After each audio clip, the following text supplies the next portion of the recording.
Hello and welcome back again to my YouTube channel. I am Dr. Mohammad Danish, and today I am going to discuss a very important topic, that is UPHESC Assistant Professor Exam.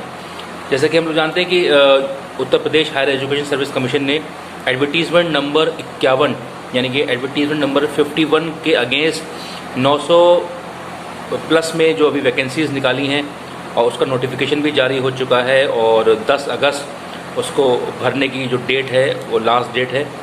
तो अब बच्चों ने registration भी start कर दिया है, तो आज उसी के ऊपर मैं थोड़ा सा डिस्कशन करूँगा कि क्या उसकी वेबसाइट है, किस तरीके से हम उसका रजिस्ट्रेशन करें, किस तरीके से फॉर्म भरें और फॉर्म भरने के टाइम पर हमारे पास क्या क्या चीज़ें हों जो उस पर अपलोड करनी है, क्योंकि उसमें कुछ डॉक्यूमेंट्स भी हैं जो आपको अपलोड करने हैं, तभी वो आपका फॉर्म सबमिट हो पाएगा। और किस तरीके से हम फ़ी पेमेंट करें और कितना फ़ोटो का साइज़ हो या सिग्नेचर का साइज़ हो जो कि उस पर अपलोड होना है। तो ये कुछ चीज़ें हैं जो मैं आज आप लोगों के साथ डिस्कस करूँगा और आपको बताऊँगा। तो जल्दी हम लोग शुरुआत करते हैं। जैसे कि हम लोग जानते हैं कि UPHESC ने अभी 900 प्लस वैकेंसीज़ के अगेंस्ट जो है एडवर्टीज़मेंट 51 के द्वारा भर्ती निकाली है। तो उसके लिए जो उन्होंने एक वेबसाइट बताई है वो बताई है UPHESC www.uphesc51.com। तो इसी से पता चलता है कि जो एडवर्टीज़मेंट नंबर 51 है उसी को मिलाते हुए उन्होंने एक वेबसाइट बनाई है UPHESC51.com, या इसकी जो नॉर्मल साइट है UPHESC.org, उसके थ्रू भी आप जा सकते हैं। लेकिन अगर आप इस साइट के थ्रू जाएंगे, दैट इज़ UPHESC51.com, उस पर आप आसानी से कर सकते हैं। आप उसको क्लिक करेंगे तो उस पर सबसे पहले आपसे रजिस्टर कराएगा, आपकी कुछ बेसिक डिटेल्स भरवाएगा, आपका नाम, फादर का नाम, और उसमें कुछ चीज़ें हैं, फ़ोन नंबर वगैरह डलवाएगा, जिससे कि आपके उस पर OTP आएगा। OTP आते ही वो आपका जो फ़ोन नंबर है वो रजिस्टर हो जाएगा और आपका एक लॉगिन ID और पासवर्ड जनरेट हो जाएगा। तो लॉगिन ID में वो एक जो है आपको ईमेल ID भी डालनी होगी, जिस ईमेल ID पर आपकी वो डिटेल आएगी। तो उससे आपको ये फ़ायदा होगा कि आपको कुछ याद रखने की ज़रूरत नहीं है, आपके ईमेल ID पे भी आपका ID और पासवर्ड आएगा और आपके फ़ोन नंबर पे भी उसका ID और पासवर्ड ऐसे मैसेज के तौर पे आएगा। तो कहीं ऐसे याद करने की, लिखने की ज़रूरत नहीं है। उस पर एक नंबर के फॉर्म में एक ID जनरेट होगी और उसका एक पासवर्ड होगा, ठीक है, जो आपको पासवर्ड सेट करना होगा। अब पासवर्ड जो है सेट करने की कंडीशन क्या है कि पासवर्ड की जो कंडीशन है वो ये है कि उसमें पहला लेटर या कम से कम एक लेटर जो है उसके अंदर कैपिटल होना चाहिए और उसके अंदर जो है स्मॉल लेटर भी होना चाहिए, नंबर्स भी होना चाहिए और एक स्पेशल कैरेक्टर भी होना चाहिए। और कम से कम शायद 6 से 6 वर्ड से 10 to 12 वर्ड तक की कंडीशन है। तो ये आप देख लीजिएगा, उसमें बताया गया है किस तरीके से आपको पासवर्ड सेट करना है। तो ये कुछ बेसिक चीज़ हैं। एक बार जब आपका ID और पासवर्ड जनरेट हो जाएगा, उसके बाद आप जब दोबारा से लॉगिन करेंगे, उसी पर एक ऑप्शन आ रहा है कि रजिस्टर्ड यूज़र। जब आप रजिस्टर्ड यूज़र में जाएंगे तो वहाँ पर आप जब लॉगिन करेंगे तो पूरा एक फॉर्म खुलेगा, कई पेजेस का फॉर्म है। उसमें सबसे पहले आपसे बेसिक डिटेल्स भरवाएगा, आपका नाम, आपका फादर का नाम, आपकी मदर का नाम, आपकी एज, ठीक है, और आपका जो भी है जनरल चीज़ें, आपका एड्रेस वगैरह। उसके बाद आपकी फिर क्वालिफ़िकेशन आपसे भरवाएगा कि आपका जो है आपका क्या है, आपका ग्रेजुएशन, पोस्ट ग्रेजुएशन, PhD है या नहीं है, नेट JRF है या नहीं है, ये सारी डिटेल आपसे फिल कराएगा। उसके बाद लास्ट में वो आपसे फ़ोटो और सिग्नेचर अपलोड कराएगा।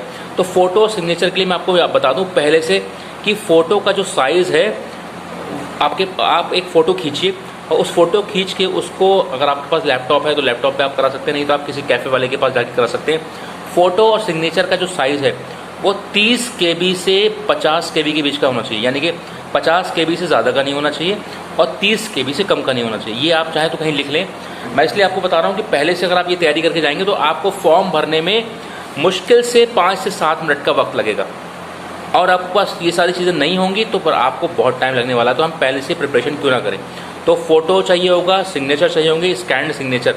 तो उसके लिए आप क्या करिए, आपका जो भी फ़ोटो है आप उसकी फ़ोटो खींचिए मोबाइल से, और मोबाइल से खींच के आप अपने लैपटॉप में ट्रांसफ़र करिए, और लैपटॉप में ट्रांसफ़र करने के बाद उसमें फिर आप पेंट में जाके उसको आप उसका जो ऑप्शन आता है रीसाइज़ करने का, उसको आप रीसाइज़ कर सकते हैं। तो उसमें आपका फ़ोटो जो है उसी साइज़ का हो जाएगा। तो साइज़ कितना होना चाहिए, 50 KB से ज़्यादा का नहीं होना चाहिए और 30 KB से कम का नहीं होना चाहिए। तो 30 से 50 KB के बीच में फ़ोटो और 30 से 50 KB के बीच में ही आपके सिग्नेचर होना चाहिए, पहली चीज़। उसके बाद आपसे क्या अपलोड कराएगा वो, आपके पास आपको अपनी जो भी आपने डेट ऑफ बर्थ उसमें मेंशन की होगी, जो भी आपकी जन्म तिथि होगी, उसके अगेंस्ट सबूत के तौर पे उसमें ऑप्शन दे रखे हैं कि आपकी हाई स्कूल की मार्कशीट हो, या उसमें और एक दो ऑप्शन दे रखे हैं, तो बेटर होगा कि आपके पास हाई स्कूल की मार्कशीट होगी, उसकी आप फ़ोटो खींच के रखें, ठीक है। तो वो वहाँ पर अपलोड करनी होगी। उसमें कोई कुछ साइज़ की कंडीशन नहीं है, जैसे कि फ़ोटो सिग्नेचर में साइज़ की कंडीशन थी, डॉक्यूमेंट्स में साइज़ की कंडीशन कोई नहीं है, ठीक है। तो आप उसमें फ़ोटो खींचिए, फ़ोटो साफ़ आना चाहिए और वो फ़ोटो उसमें वहाँ पर अपलोड होगा। तो आपकी डेट ऑफ बर्थ के लिए आपकी 10th की मार्कशीट, उसके बाद पीजी की मार्कशीट, पीजी की जो है फाइनल ईयर की मार्कशीट या सर्टिफिकेट। तो पीजी की फाइनल ईयर की मार्कशीट या सर्टिफिकेट, तो उसमें जो भी आपने कर रखा है, MA, MSc, MCom, MBA, MC, जो भी आपने किया हुआ है, उसकी आपकी फाइनल ईयर की मार्कशीट होगी, वो वहाँ पर अपलोड होगी, ठीक है। क्योंकि उसी के बेस पे आप अप्लाई कर रहे हैं, किस सब्जेक्ट में अप्लाई कर रहे हैं, तो वो डिसाइड होगा आपके वो पीजी यानी कि स्नातकोत्तर की जो आपकी डिग्री या जो आपकी फाइनल ईयर की मार्कशीट होगी। उसके बाद वो आपसे फिल कराएगा कि आपका नेट है, यस, क्योंकि आपने यस किया होगा तो वहाँ पर नेट का सर्टिफिकेट आपको अपलोड करना होगा, उसकी फ़ोटो खींच के रखिए। जेआरएफ अगर आपका है तो जेआरएफ का फ़ोटो आप खींच के रखिए, वो अपलोड होगा। उसके बाद अगर आपने पीएचडी की है और वहाँ पर यस कर रखा है तो पीएचडी का सर्टिफिकेट आपका वहाँ पर अपलोड होगा, ओके। तो ये चीज़ें मैंने आपको बताई, एक तो आपका फ़ोटो, सिग्नेचर, 10th की मार्कशीट जो कि आपकी डेट ऑफ बर्थ के लिए प्रूफ होगी, उसके बाद आपकी पीजी की मार्कशीट या सर्टिफिकेट वो वहाँ पर लगेगा, नेट, जेआरएफ का सर्टिफिकेट और आपका पीएचडी। और इसके बाद जैसे आप सबमिट करेंगे, सबमिट करने के बाद वो आपसे फ़ी का ऑप्शन मांगेगा। तो जनरल के लिए और ईडब्ल्यूएस वगैरह के लिए, ओबीसी के लिए तो 2000 रुपये फीस है, ठीक है। तो बाकी की फ़ीस आप देख लीजिएगा कि अदर कैटेगरीज के लिए कम ही है, 1000 के आसपास, एक बार फिर चेक कर लीजिएगा। लेकिन जनरल, ईडब्ल्यूएस और ओबीसी की शायद 2000 रुपये ही फीस है। तो उसमें ऑप्शन आ रहा है कि आप डेबिट क्रेडिट कार्ड के थ्रू पे कर सकते हैं या यूपीआई के थ्रू पे कर सकते हैं। उसमें कई सारे ऑप्शन हैं जिसे आप पे करेंगे। पे करने के बाद एक फाइनल फॉर्म जनरेट होगा, उसको आप ज़रूर सेव करके रखिएगा। जो फाइनल पीडीएफ फॉर्म होगा वो आपको फ्यूचर कम्युनिकेशन के लिए भी मांगा जा सकता है। जब आपका मानी रिटर्न में सिलेक्शन हो गया तो उसके बाद आप जब इंटरव्यू के लिए जाएंगे तो आपके पास उसकी कॉपी होना चाहिए, ठीक है। तो वो आप अपने पास संभाल के रखिए, डाउनलोड करके। और उस सबसे बेटर तरीका है कि आप उसे अपने मेल पर ले लें। मेल पर लेने से फ़ायदा ये होता है कि कोई भी डॉक्यूमेंट इधर उधर हो भी जाए तो मिस नहीं होता है। आप उसे मेल पे सेव करें और सेव में आप डालिए UPHESC 2022 फाइनल फॉर्म, तो उससे आपको ढूंढने में आसानी हो। कई बार ऐसा होता है हम सेव तो कर लेते हैं, फिर हमें वो मेल मिलता नहीं है, तो आप उसमें लिखिएगा UPHESC 2022 फाइनल फॉर्म, तो उससे आपको ढूंढने में आसानी होगी। तो ये अगर आप पहले से होमवर्क करके रखेंगे तो मुश्किल से 5 से 7 मिनट के अंदर ये आपका फॉर्म फिल हो जाएगा। कोई बहुत बड़ा उसमें जो है प्रॉब्लम की बात नहीं है, ठीक है। तो फॉर्म का सही भरना इसलिए ज़रूरी है क्योंकि जो कंपटीशन है वो फॉर्म फिलिंग से ही स्टार्ट हो जाता है। अगर आपने फॉर्म में गलती कर दी, फॉर्म में कोई डिटेल आपने गलत भर दी, या फॉर्म में आपने वो इन्फॉर्मेशन दे दी जो आपके पास नहीं है, उसका प्रूफ नहीं है, तो अगर आपका सिलेक्शन हो भी जाता है कल को तो आप वो सारी चीज़ें प्रूव नहीं कर पाएंगे और किसी छोटी सी गलती की वजह से आपको उस पूरी परीक्षा से या उस परीक्षा की जो पूरी प्रोसेस है उससे आपको डिबार कर दी जाएगा।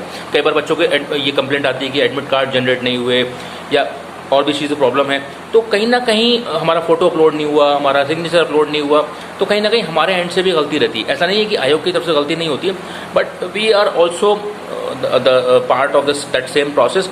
तो हमें अपने एंड से पूरी ध्यान से चीज़ें भरनी है और सक्सेसफुली भरनी है, सही तरीके से भरनी है, जिससे कि हम कल को क्लेम कर सकें और सब चीज़ों का रिकॉर्ड अपने पास रखना है। तो ध्यान से फॉर्म भरना है, जल्दी फॉर्म भरना है और लेट नहीं करना है फॉर्म भरने में, और फॉर्म भर के उसका एक रिकॉर्ड अपने पास भी रखना है। तो जो जो चीज़ें मैंने इस वीडियो में आपको बताई वो सारी चीज़ें आप फॉलो करिए, सक्सेसफुली आप फॉर्म भर पाएंगे। और इस बार वेबसाइट भी इनकी अच्छी चल रही है। जैसे कि पिछली बार इन्होंने एक वेबसाइट दी थी, वो बहुत ही बेकार वेबसाइट थी, आधी चीज़ें खुलती थी, आधी चीज़ें नहीं खुलती थी। लेकिन इस बार जो उन्होंने एजेंसी हायर की है उसमें वेबसाइट बहुत स्मूथ चल रही है। आज तक की डेट, आगे अगर हैवी हो जाता है लोड तो बात अलग है, लेकिन अभी तक वेबसाइट बहुत स्मूथ चल रही है और बहुत अच्छे से फॉर्म उसमें भरा जा रहा है। तो मैं आशा करता हूँ आप लोग जल्द से जल्द UPHESC का फॉर्म भरेंगे। और अगर कोई दिक्कत आती है, कोई चीज़ समझ में नहीं आ रही, तो you can send me the message through comment box, okay.